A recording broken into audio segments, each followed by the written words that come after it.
భగవతే వాసుదేవాయ. మోహనవాణి తెలుగు పోడ్కాస్ట్ శ్రోతలకు నమస్కారం. ఉపాధ్యాయుల తెలుగు వచన శ్రీరామచరిత మానస నవాహ్నిక పారాయణము. సంకలనం శ్రీ ఉపాధ్యాయుల వెంకటేశ్వర్లు గారు. శ్రీ గురుభ్యో నమః. శ్రీ మహాగణాధిపతియే నమః. శ్రీ సీతారామాభ్యాం నమః. చరితం రఘునాథస్య శతకోటి ప్రవిస్తరం ఏకైకమక్షరం పుంసాం మహాపాతకనాశనం. నా ప్రియమిత్రుడా సుమంత్ర, శ్రీరాముని కుశలవార్త చెప్పవేమయ్యా. వారిని నీతో వెనుకకు తీసుకొని రాలేదా? రామా రామా ప్రియతమా రామా అంటూ నేలపై పడి విలపిస్తూ ఉన్నాడు దశరథుడు. ఇంతవరకు నిన్నటి రోజున మనం విన్నాం. ఇక ఈరోజు. అప్పుడు సుమంత్రుడు ధైర్యము చిక్కబెట్టుకుని మృదువుగా రాజుతోటి ఇలా విన్నవించాడు. మహారాజా, మీరు జ్ఞానులు, విద్వాంసులు, ధీరులలో, వీరులలో, సూరులలో అగ్రగణ్యులు. ప్రభు, వివేకముతో యోచించండి, శోకము వీడండి, ధైర్యము వహించండి. మహారాజా, సీతారామలక్ష్మణులు ఇచ్చటి నుండి బయలుదేరి వెళ్ళిన తరువాత మొదటి రోజు తమసా తీరమున నివసించారు. రెండవ నాటి రాత్రి గంగా తీరం చేరి శృంగబేరపురం వద్ద గడిపారు. ఆనాడు సీతారామలక్ష్మణులు గంగానదిలో స్నానం చేసి గంగాజలము మాత్రమే స్వీకరించి గడిపారు. నిషాదరాజు గుహుడు వారికెంతో సేవ చేశాడు.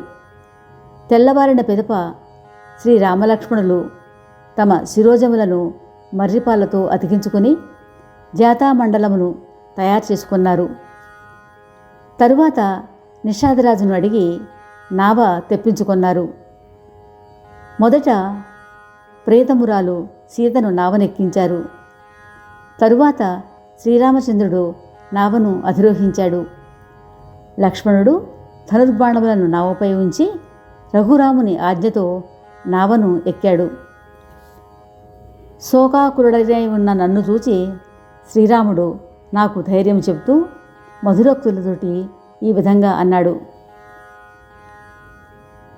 ఆర్య, పితృదేవుల చరణములకు నా ప్రణామములని తెలుపుచు, తండ్రి, అరణ్యంలో ఉన్నను అన్ని విధముల ఆనందం అనుభవించి మీ ఆజ్ఞను నెరవేర్చి క్షేమముగా తిరిగి వచ్చి మీ చరణ దర్శనము చేసుకుందును. రాముడు మరలా అన్నాడు. అమాత్యశేఖర, మీరు నా తరపున మాతృదేవతలందరి పాదములను అంటి వారిని ఓదార్చండి. ఏమి చేసిన పితృదేవులు కోసలపతి క్షేమముగా ఉందురో అటువంటి ప్రయత్నము చేయవలసినదని గురుదేవులు వశిష్ఠుల వారి పాదములకు మొక్కి నా మాటగా విన్నవించండి. నన్ను గురించి విచారించకుండులాగున తండ్రికి ప్రబోధించవలనని నా విన్నపముగా వారికి తెలుపండి. ఎవరి ప్రవర్తనచే మహారాజుకు స్వస్థత కలుగుతుందో వారే నాకు నిజమైన సుహృద్భావులు అని తెలియచేయండి. భరతుడు వచ్చిన తరువాత రాజ్య పదవిని పొంది నీతిని విడనాడవద్దని త్రికరణ శుద్ధిగా ధర్మనిరతుడై ప్రజాపాలన చేయవలనని, తల్లులు అందరి పట్ల సమాన ప్రేమ ఆదరణలు చూపిస్తూ వారిని సేవించవలనని చెప్పండి. నాన్నగారు ఎన్నడూ నన్ను తలుచుకొని విచారించకుండులాగున వారిని సదా జాగరూకుడై కాపాడవలనని చెప్పండి. అమాత్యవర్య, కుర్రతనము చేత లక్ష్మణుడు అన్న మాటలను అక్కడ చెప్పవద్దని నాతో ప్రమాణం చేయించుకున్నాడు. సీతాదేవి ప్రణామములు చేసి ఏదో చెప్పబోవునంతలో దుఃఖావేశం చేత కనుల నీరు కమ్మి ఆమె పల్లవ శరీరము చిగురుటాకు రెపరెపలాడినట్లుగా వణుకుతూ కంఠము రుద్ధమై ఏమీ చెప్పలేకపోయింది. కేవటుడు అప్పుడు శ్రీరామాజ్ఞతో నదిని దాటుటకు నావను నడిపాడు. శ్రీరామ సందేశమును మీకు వినిపించి ఇంకా సజీవముగా ఉన్న నా దీనగాథను ఏమని తెలుపను అని చెప్పి జరిగిన హానికి మహాగ్లాని చెంది సుమంత్రుడు మిన్నకున్నాడు. సారథి సుమంత్రుడి మాటలు విన్నతోడనే మహారాజు నేలపై పడి పొరలుచు చేపకు తొలకరి నీరు తగిలి వ్యాకుల పడినట్లుగా కుమిలిపోసాగాడు. రాణులందరూ హాహాకారములతోటి రోధించారు. మహారాజు ప్రాణములు కంటగతమయ్యాయి. మహారాజు సర్వేంద్రియములు శిథిలములయ్యాయి. శ్రీరామ మాట వల్ల ధైర్యం వహించి కౌసల్యాదేవి భర్తకు ఈ విధంగా ఉద్బోధించింది. ప్రాణేశ్వర, మీరు హృదయములో యోచించి ధైర్యం వహించండి. శ్రీరామ వియోగము మహాసముద్రము, అయోధ్య ఓడ. మీ ప్రియ ప్రజలందరూ పురవారము, పురవాసులు, ఈ నావలోని ప్రయాణికులు. దీనికి కర్ణధారులు మీరే. ధైర్యము వహించి మీరా నావను నడిపినచో ఆవలి ఒడ్డు చేరదము. కానిచో మొత్తం అందరము మునిగిపోవలసినదే.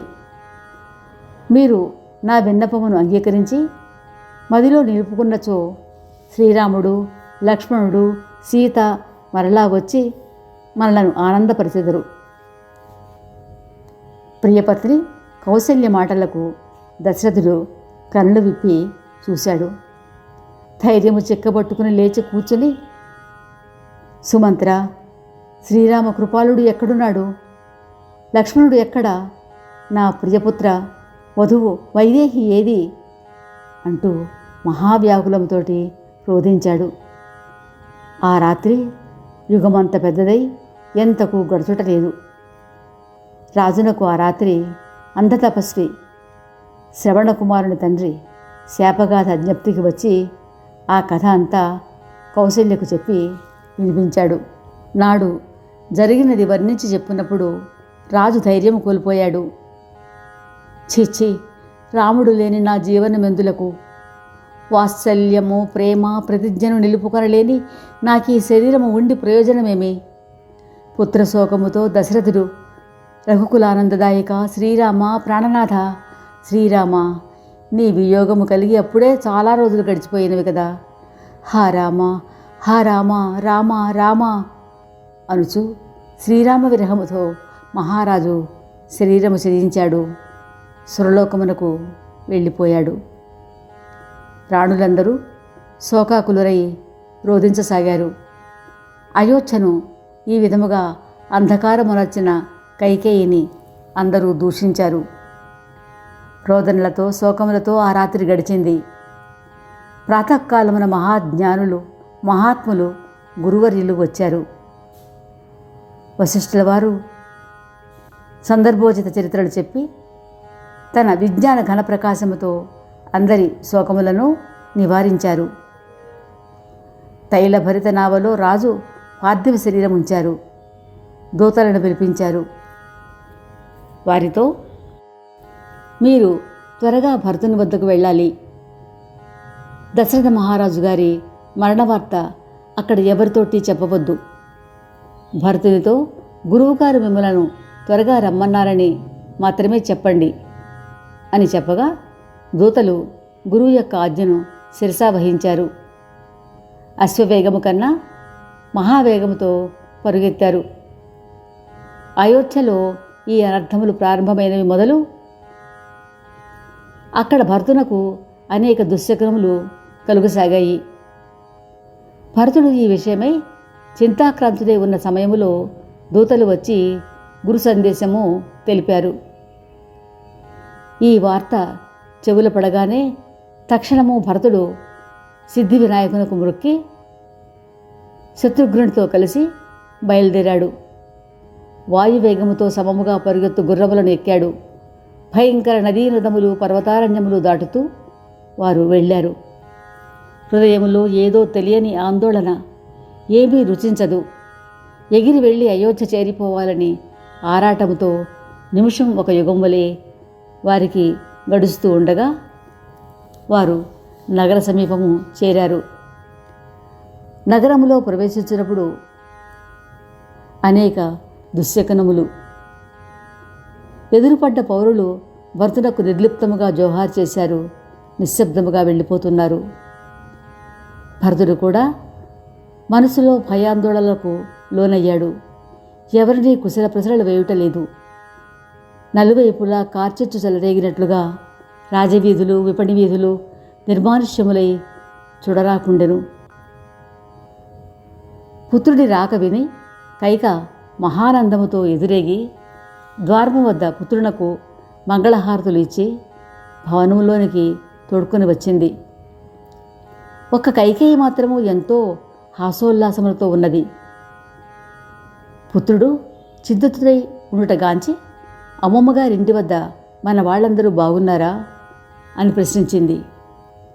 భరతుడు అందరి కుశలము తెలిపి ఇక్కడ తనవారి క్షేమ సమాచారములు అడిగాడు.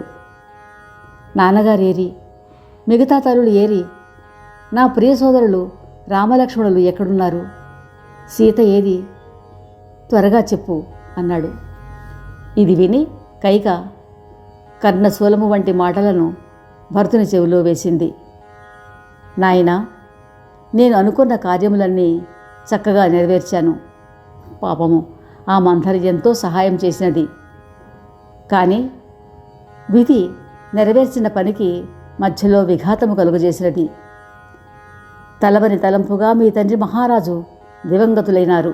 ఈ మాట వినుటతోడనే సింహగర్జన విని ఏనుగు బనానపడినట్లు విషాదముతో భరతుడు మూర్ఛిల్లాడు. పిమ్మట లేచి, నాన్నగారు, మీరు స్వర్గము వేయించేయినప్పుడు నేను దగ్గర లేకపోతుంది కదా, నన్ను శ్రీరామచంద్రునకు ఒప్పగించకుండా మీరు వెళ్ళిపోతుంది కదా అని దుఃఖించాడు. ఎట్టకేలకు ధైర్యము వహించాడు. అమ్మా, పితృదేవుల మరణమునకు కారణమేమి అని ప్రశ్నించాడు. పుత్రుని ప్రశ్నలకు కుటిల కైక తన నిర్వాకమంతా మొదటి నుంచి చివరి వరకు ప్రసన్న చిత్తముతోటి వర్ణించి చెప్పింది. శ్రీరామచంద్రుని వనగమనము మాట విని భరతుడు తండ్రి మరణము కూడా మరచిపోయాడు. ఈ అనర్థములకంతకు తానే కారణమని తలచి మాటలుడిగి నిశ్చేష్టుడై మిన్నకున్నాడు. పుత్రుని శోక విఫలత గమనించి కైకేయి పుండుపై కారం అద్దినట్లు ఈ విధంగా ఓదార్చింది. నాయనా, ఆయన బ్రతికి ఉన్నంతకాలము అఖండ పుణ్యకీర్తులను సంపాదించారు. అనంత భోగములతో జీవించినందులకు సంపూర్ణ ఫలము పొందారు. అంత్యమున దేవలోకమునకు వెళ్ళిపోయేది. ఇంక నీవు చింత వీడి పరివార సమేతుడవై చక్కగా రాజ్యపాలన చేయుము. భరతుడు ఈ మాటలు విని కోపోద్రిక్తుడయ్యాడు. ఓసి పాపాత్మురాలా, నీవి వంశమును అన్ని విధములా సర్వనాశనము చేశావు. నీ దుర్మార్గపు ఆలోచనలు ఇటువంటివి అయినట్లయితే పుట్టగనే నన్ను ఎందుకు చంపలేదు? సూర్యవంశము వంటి ఉన్నత వంశములో జన్మించి దశరథుని వంటి తండ్రిని పొంది రామలక్ష్మణుల వంటి సోదరులను కలిగి నాకు అమ్మ, నీలాంటి అమ్మ లభించినదన ఆ విధి అనుల్లంఘనీయమని తోచుచున్నది. మహారాజు నిన్నెలా విశ్వసించాడు? కపటము, పాపము, దుర్గుణములతో ఉండిన స్త్రీ మాయను బ్రహ్మదేవుడు కూడా తెలుసుకొనలేడు. శ్రీ రఘురాముని ప్రాణప్రదముగా ప్రేమించిన జీవులు ఈ లోకములో ఉండరు. నీవెవరివైనా నాకేమి, ఇంకా నాకు నీ పాపముఖము చూపించకు. పో బయటకు. కైకేయి కుటిల పన్నాగము తెలుసుకొని శత్రుఘ్ని సర్వాంగములు క్రోధముతో కుతకుతలాడాయి. ఏమి చేయుటకు తోచలేదు. సరిగా అదే సమయమునకు బహుమూల్య వస్త్రములు, విచిత్ర భూషణములు ధరించి కురుకుచు గూని మంథర అటే వచ్చింది. శత్రుఘ్నుడు భగ్గున మండిపడి ఒక్క ఉదురును లంఘించి దానినొక తన్ను తన్నెను. మంథర గొల్లుమంది. దాని ఏడుపు విని శత్రుఘ్నుడు రెచ్చిపోయి దాని జుట్టు పట్టుకొని అటూ ఇటూ ఈడ్చాడు. అప్పుడు దయాళువు భరతుడు అడ్డుకొన్నాడు. దానిని విడిపించాడు. సోదరులిద్దరూ కౌసల్యామాత వద్దకు వెళ్ళారు. భరతుని చూడగానే ఆమె లేచి రాబోయి కళ్ళు తిరిగి నేలపై పడి మూర్ఛిల్లింది. ఇది చూసి భరతుడు మహా ఆందోళనతో వచ్చి ఆమెను లేవనెత్తాడు. ఆమెతో ఇలా అన్నాడు, అమ్మా, నాన్నగారు ఎక్కడ ఉన్నారు? సీతాదేవి, నా ప్రియ సోదరులు రామలక్ష్మణులు ఎక్కడ ఉన్నారు? వారిని పిలువమ్మా. అయ్యో, ఈ కైకేయి అసలు ఎందుకు పుట్టింది? నా వంటి అధముడు ఈ ముల్లోకములలో మరొకడు ఉండునా? నా వల్లనే కదా నీకు ఈ దుర్దశ సంభవించింది. నా వల్లనే పితృదేవులు అమరపురికి ఎగారు. శ్రీరామచంద్రుడు అడవుల పాలయ్యాడు. చీచి, నా జన్మ పాడుగాను. భరతుని వ్యథాభరిత వచనములు వింది కౌసల్య కన్నీరు కార్చింది. భరతుని శత్రుఘ్ని తన ఒడిలో కూర్చుండబెట్టుకుంది. హృదయమునకు హత్తుకుంది. వారిని చూసి అమాయకురాలిన కౌసల్య శ్రీరాముడు తిరిగి వచ్చినట్లుగా తృప్తి చెందింది. దుఃఖము వాత్సల్యము రెండూ హద్దులు దాటాయి. కన్నీరు తుడుచుకుంటూ భరతునితో, నాయనా, మీరు నా ప్రాణసములు. మీరిప్పుడు ధైర్యం వహించాలి. ఇది కష్టకాలము. కాలము కర్మముల స్వభావము ఇంతే, విధి దాటరానిది అని తెలుసుకొని మదిలో దైన్య హైన్యములకు తావు ఇయ్యకండి. బాబు, మీరెవరినీ దూషించవద్దు. నాకు విధి వక్రించి ఇంత విపత్తు కలిగినా ఇంకా నేను జీవించే ఉన్నాను. ఇంకా ఏమి ఆశతో నేను జీవించి ఉన్నానో ఎవరికి తెలియను. నాయన భర్త శ్రీ రాఘవుడు పిత్రాజ్ఞ శిరసా వహించి వస్త్రభూషణములు వీడి నారచీరలు ధరించాడు. అతని హృదయములో హర్షము కానీ విషాదము కానీ లేదు. ఎవరిపైనా రాగద్వేషములు లేవు.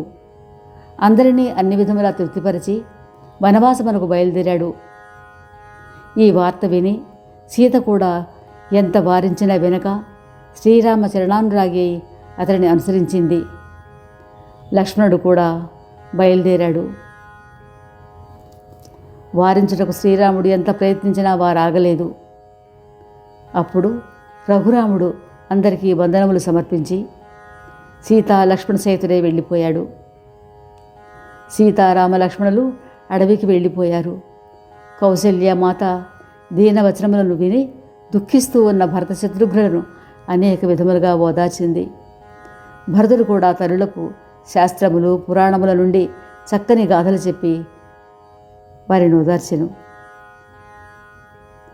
పిమ్మట చేతులు జోడించి నమస్కరిస్తూ పరిశుద్ధ నిర్మల హృదయముతో మృదు మధుర సరళవాకులతోటి ఇలా చెప్పాడు, ఓ కౌసల్యమాత, ఓ విధాత, ఇప్పుడు జరిగిన ఈ అనర్థ సంఘటనలో నా ప్రమేయం ఉన్నట్లయితే మాతాపితలను పుత్రుని చంపిన వానికి, గోశాలను బ్రాహ్మణ అగ్రహారములను తగులబెట్టిన వానికి, అబలలను బాలలను హత్య చేసిన వానికి, రాజుకు మిత్రునకు విషమిచ్చి చంపిన వానికి ఏ ఏ పాపములు అంటునో ఆ మహాపాపములన్నీ నాకు కలుగుగాక.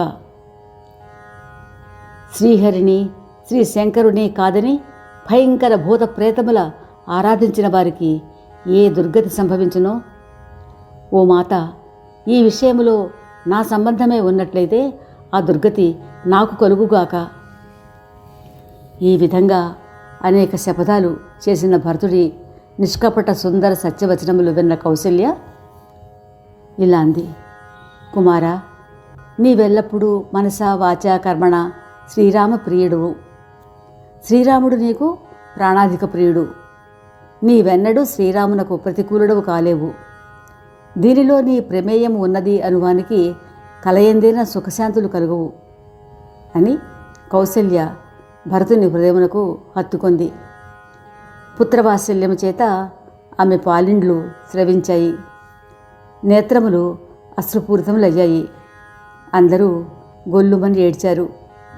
ఈ విధంగా శోక విలాపములతోటి ఆ రాత్రి గడిచింది. దశరథుని అంత్యక్రియలు ఉదయమున వామదేవుడు వశిష్ఠుల వారు నెరవేర్చుటకు వచ్చారు. మంత్రులను పురప్రముఖులను పిలిపించారు. వశిష్ఠ మహాముని సమయోచితముగా బహువిధ పరమార్థ ప్రసంగములతోటి భర్తుని ఓదార్చి ఈ విధంగా ధైర్యం చెప్పాడు. నాయనా, ధైర్యం వహించు. ఇప్పుడు ఏది అవశ్య కర్తవ్యమో ఆ పని నెరవేర్చు. గురువాక్యము విన్నటువంటి భరతుడు తగు ఏర్పాట్లు చేయడానికి ఆదేశించాడు. వశిష్ఠుని ఆజ్ఞానుసారము భరతుడు ప్రతి విషయమును 1కి 100 రెట్లు చక్కగా నెరవేర్చాడు. శుద్ధుడైన పిమ్మట భరతుడు శాస్త్రానుసారము అనేక దానములు ఇచ్చాడు. తండ్రి నిమిత్తము భరతుడు వనర్చిన దానధర్మములు 1000 నోళ్లతో పోయినా కానీ పూర్తి కావు. తరువాత ఒక మంచి ముహూర్తము నిర్ణయించి వశిష్ఠుల వారు రాజ్యసభను ఏర్పాటు చేశారు. మంత్రులు మొదలైన ముఖ్యులతో సభ నిండి ఉండగా భరత శత్రుఘ్నులను పిలిపించి వశిష్ఠుల వారు భరతుని తన పక్కన కూర్చుండబెట్టుకుని ధార్మిక నైతిక శాస్త్ర విషయములను ఎన్నో చెప్పారు. కైకేయి కుటిల ప్రయత్నములన్నీ వర్ణించి చెప్పారు. మహారాజు ధర్మనిరతిని సత్యవాక్ పరిపాలనను కొనియాడాడు. శ్రీరామచంద్రుని రూపశీల సద్గుణములు వర్ణించినప్పుడు వశిష్ఠుల వారి నేత్రములు అశ్రుపూరితములయ్యాయి. శరీరము రోమాంచితమయ్యింది. లక్ష్మణునికి, సీతాదేవికి, శ్రీరామచంద్రుడిపై గల శ్రద్ధాభక్తులను కొనియాడుచు మహాజ్ఞాని మునికి శోకమోహము ఆవరించింది. మహాజ్ఞాని మునికి శోకమోహములు ఆవరించాయి. నాయనా, భరత, విచారించి చూడు. హాని లాభములు, జీవన మరణములు, కీర్తి అపకీర్తులు ఇవన్నీ విధివశములే. విధి బలవత్తరము కనుక దోషము ఎవరిది అని నిర్ణయించగలము. ఎవరిపై కోపింతము? భరతకుమార, మీ తండ్రి దశరథ మహారాజు గురించి విచారించవలసిన పని లేదు. ఎవరి గురించి బాధపడవలను అనగా ధర్మాచరణ లేని విషయలంపటుడు, వేదవిహీనుడైన బ్రాహ్మణుని గురించి, రాజనీతి ఎరుగని ప్రజలను ప్రాణసమానముగా పాలించని రాజును గురించి బాధపడవలేను. ధనవంతుడయ్యుండి పరమలోభి అయి ఎన్నడూ అతిథి సత్కారం చేయని శివారాధనాపరుడు కాని వైశ్యుని గురించి బాధపడవలేను. బ్రాహ్మణుని అవమానించుచు అధిక ప్రసంగీనుడై గొప్ప జ్ఞానినని విర్రవీగుతూ గౌరవ మర్యాదలు కాశించు శూద్రుని గురించి బాధపడవలేను. ఇదే విధముగా కొన్ని విషయముల గురించి బాధపడవలనని చెప్పి మహారాజు రాజ్యము నీకిచ్చారు. తండ్రి ఆజ్ఞను నీవు సత్యమనర్చవలేను. ఆ సత్యము కొరకే కదా నీ తండ్రి రాముని త్యజించి శ్రీరామ వియోగాగ్నిలో శరీరమును ఆహుతి చేసినది. కావున భరతకుమార, తండ్రి వచనములు సత్యము చేసి ప్రజాపాలన చేయుము. నీకది శ్రేయోదాయకమగును. అట్లే పరశురాముడు పితరాజ్ఞను శిరసావహించడం, యయాతి చక్రవర్తికి తన కుమారుడు యవ్వనాన్ని ఇవ్వడం మొదలైన విషయాలు చెప్పి శ్రీరామచంద్రుడు తిరిగి వచ్చిన తరువాత రాజ్యము ఆయనకు ఒప్పగించి భక్తితో నీవు అతని సేవలు చేయవచ్చును. వశిష్ఠుల వారు ఈ విధంగా ఉపదేశించిన తరువాత మంత్రులు, కౌసల్యాదేవి కూడా గురువచనములు అవశ్యాచరణీయములు, కష్టకాలమని గమనించి ధైర్యం వహించు. తల్లులము మేము సదా నిన్ను దీవిస్తూ ఉంటాము. నీవు గురువాజ్ఞ శిరసావహించి ప్రజాపాలన స్వీకరించి ప్రజలను, పరివారమును శోకరహితులను చేయుము. భరతుని విన్నపము. భరతుడు తన హృదయమునకు శీతల చెందిన ప్రాయమైన గురుహిత వాక్యములు, మంత్రుల అభినందనలు విన్నాడు. శీల సౌహార్ద సరళ కౌసల్య మాతృవాక్యములు ఆలకించి భరతుడు చింతాక్రాంతుడయ్యాడు. తులసీదాస్ అంటున్నాడు, అమాయకుడు, ప్రేమకు పరాకాష్ఠ అయిన భరతుని దైన్యము చూసి అందరూ అత్యంత ఆదరముతో ప్రశంసించారు. ధీరుడు భరతుడు ధైర్యం వహించి చేతులు జోడించి అమృత రసప్లావిత వచనములతోటి అందరికీ ఉచితమైన సమాధానమును ఈ విధంగా చెప్పాడు. రేపు ఇదే సమయానికి భరతుడు గురువరేణ్యులను, అమాత్యులను, పురప్రముఖులను, సభికులను ఉద్దేశించి ఏం చెప్పాడో మన మోహనవాణి ద్వారా విందాం. ప్రభువు శ్రీరామచంద్రుని కృపా కటాక్ష వీక్షణములు మనందరి మీద ప్రసరించబడాలని కోరుకుంటున్నాం. శ్రోతలు లైక్ చేసి బంధుమిత్రాదులకు షేర్ చేసి తమ అభిప్రాయాలు కామెంట్ బాక్స్ ద్వారా తెలియజేస్తారని ఆశిస్తున్నాం. ధన్యవాదములు. శ్రీరామరక్ష సర్వజగద్రక్ష. మోహనవాణి తెలుగు పోడ్కాస్ట్ వింటున్న శ్రోతలందరికీ హృదయపూర్వక ధన్యవాదాలు. వినండి, వినిపించండి, వింటూనే ఉండండి. మోహనవాణి తెలుగు పోడ్కాస్ట్ మీరు వింటున్నారు. మోహనవాణి మా కార్యక్రమాలు మీకు నచ్చితే ఇప్పటివరకు మా ఛానల్కి సబ్స్క్రైబ్ చేసుకోకపోతే వెంటనే ఈ క్షణమే సబ్స్క్రైబ్ చేసుకుని ఆ పక్కనుండే బెల్ బటన్ని మ్రోగించి అందరికీ షేర్ చేసి మీ విలువైన కామెంట్ను కూడా చేసి మమ్మల్ని ప్రోత్సహిస్తారని కోరుతున్నాను.